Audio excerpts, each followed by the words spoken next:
Hari ni Aunty nak buat telur dadah ya. Simple. Saya ambil 5 biji telur. Ini cili merah, cili hijau. Kalau yang suka cili padi boleh. Dan saya racik-racikkan sedikit daun sup. Ni daun sup lah, sedikit saya racik-racikkan.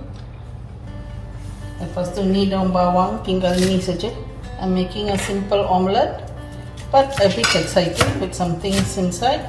There's a bit of the daun soup, and I've taken 5 eggs.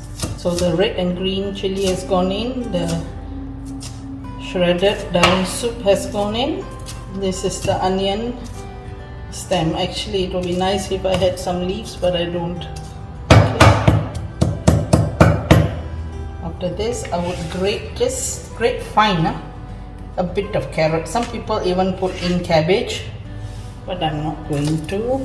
Ada orang yang suka taruh kubis, kan? Nanti tak taruh lah. Ini saja sudah cukup. Dan saya sagak sedikit carrot ya, sagak halus, jangan tebal-tebal.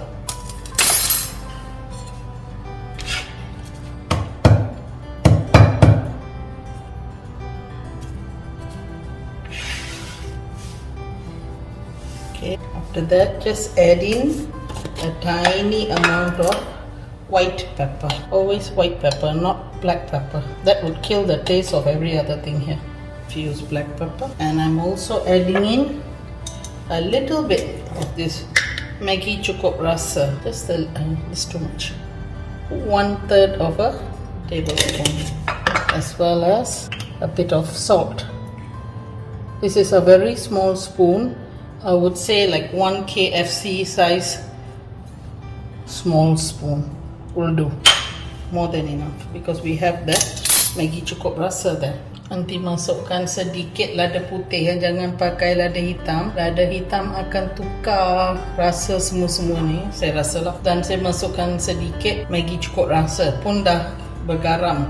Saya masukkan garam saiz sudu KFC lepe saja. Okay, dan last sekali saya masukkan sedikit bawang Holland. Ada orang bubur kubis boleh juga, tapi cepat hangus ya kalau pakai kubis. Kat bawah-bawah tu hitam-hitam, saya tak mahu lah. Okay, sekarang saya pecahkan telur dalam ni. Nanti masukkan tadi sedikit tepung beras ya. Ni akan macam kasih satu crispiness lah pada telur dadah kita. Boleh juga gunakan tepung gandum, tapi jangan masukkan tepung jagung. Ini sikit saja, 1 sudu lepe, 1 sudu kecil lepe sudah cukup. Sekarang saya dah panaskan kuali. Masukkan minyak, jangan terlalu banyak, jangan terlalu sikit pun. Dan dia panas, api sederhana ya. Dan sediakan satu piring macam ni. Add in your oil, not too much, not too little, and wait for the heat to be just correct. Get ready a plate because we want to flip it over. I think this is a bit too much, so I'm removing some of the oil. Saya kurangkan minyak sikit ya, mungkin terlalu banyak. Okay, sekarang nanti masukkan.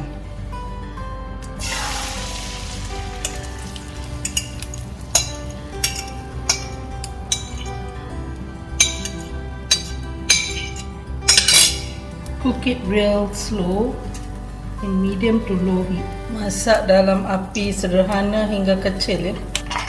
Kalau ada penutup apa-apa lagi cepat dia masak.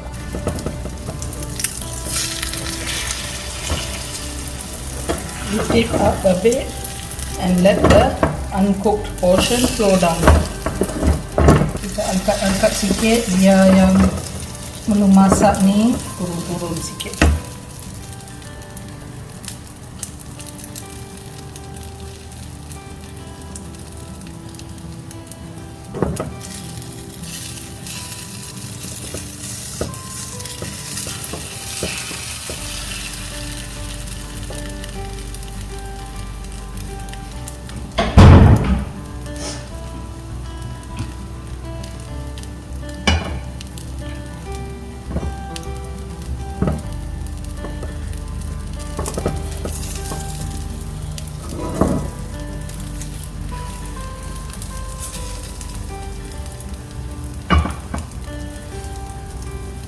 I'm just going to put something like this on top and just flip it over.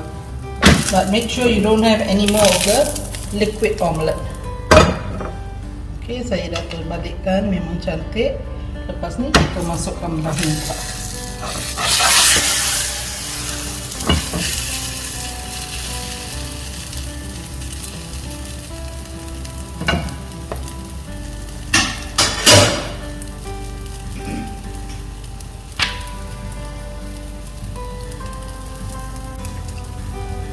Make sure it is cooked well.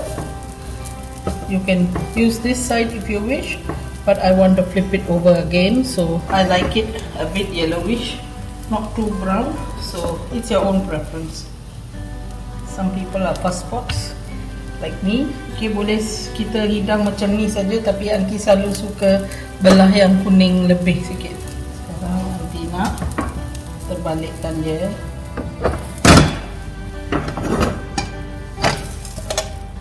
Oh, so saya suka lebih kuning-kuning. Okay, this I like this color, this portion. I like the omelette on top this, but inilah telur dadah. Nak katakan special, ada yang lagi special.